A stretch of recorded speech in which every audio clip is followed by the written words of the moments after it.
Hey fellow Star Citizens, Scrapchat here. For the past week or two, I've been trying to work out how to run ERT missions solo and collect the illicit cargo in the most efficient way possible.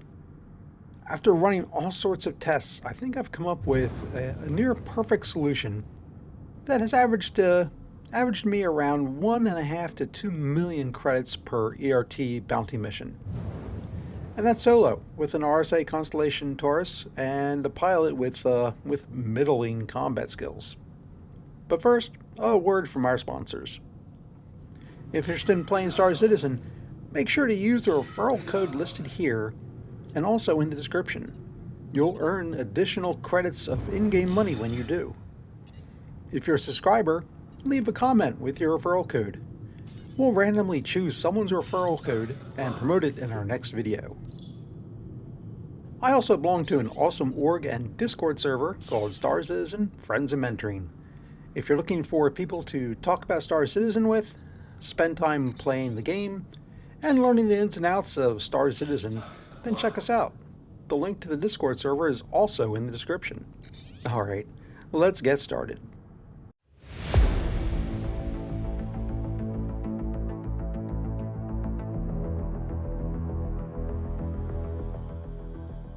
I'm sure you can guess from the title and thumbnail that the RSI Constellation Taurus was the winner in my review of ships that would make the best solo ship for completing ERT bounty missions. I'm just going to let the footage roll here for running the ERT bounty missions while I talk. So basically, my requirements for the ship I wanted to run were number one, high DPS using ballistics. And number two, a fair amount of cargo space. In my initial testing, before I came up with my criteria, I ran my Ares Inferno and decimated ERTs in a minute or two. But if I killed myself, the ships, along with all their cargo, disappeared, even if I came back in a couple minutes later in my C2. That led me to running the C2 and not leaving the area. The problem I had with that was it just took too long to complete the bounty, and with only a pair of gimbal size 4 laser repeaters, the ships were so scattered by the end of the bounty that I could only get to the last one I shot down. My final test revolved around an upgunned RSI Constellation Taurus. I outfitted the Connie with 4 AD-4B ballistic Gatling guns, bringing it at a DPS rating of 5400. The Connie has 174 SCU worth of cargo space, which is great. There really are no other combat ships with more space than that. Another good thing about ballistics is that we can leave full power to the shields all the time.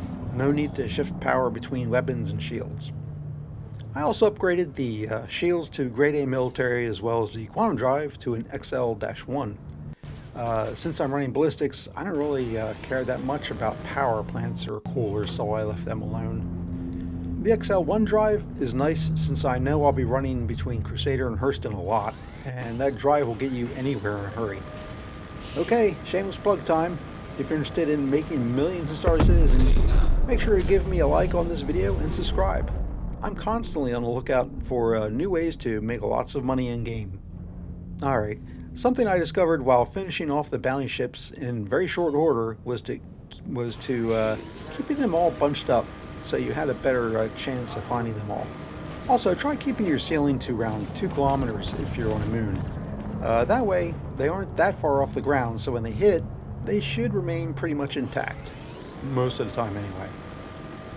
Something else I'm looking into for keeping track of bounty ships when it comes time to harvest is target pins. When you have a ship in your crosshairs, press Alt 1, 2, or 3. Not sure how many pins there are, but 3 or 4 is enough for me. I started doing this so I could get an idea of where all the ships were around me after combat.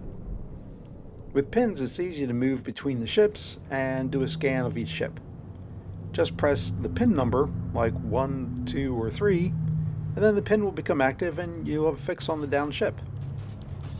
So now I just fly between the pin ships, scanning, looking for gasping weevil eggs, maize, quantanium, and slam. You can move between each of the ships until you've decided where to start. The downside with the pins is, though, once you leave your pilot seat to start transferring cargo, the pins go away. So choose wisely. Depending on how spread apart the debris field is, it may be difficult to relocate the other ships.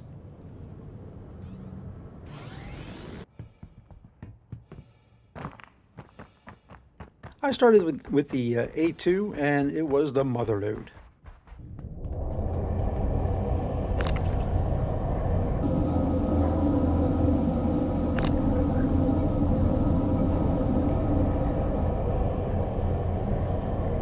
After getting everything loaded that I could fit into the Connie, I flew back to the broken up reclaimer and found some juicy maize and netam.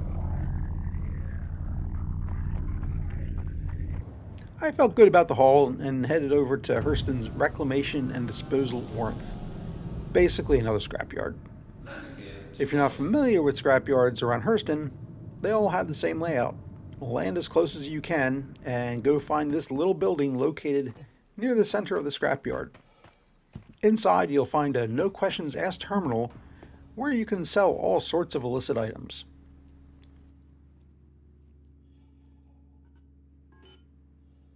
Like gasping weevil eggs, which go for over 100,000 credits per SCU. The gasping weevil eggs are what you're looking for and can only be sold at scrapyards on Walla, Hurston, and Euterpe, which is why I wanted an XL1 drive. By the time I was done selling what the scrapyards would take, I was 1.9 million credits richer. On previous runs where I found more gasping weevil eggs, I was closer to 2.5 million credits. Unfortunately, it's a little sad, I think. Space combat has turned into drug salvage missions. I assume this will not stay this way for very long, so definitely take advantage of it now while it lasts. I noticed even with the high-risk target bounty missions, there was a decent chance of finding some drugs in the ships that had cargo capacity. So don't feel like it will only be a grind to get to the extreme risk target missions. The lower missions can be lucrative as well. Thanks for watching, and have a great day. Scrapjet out.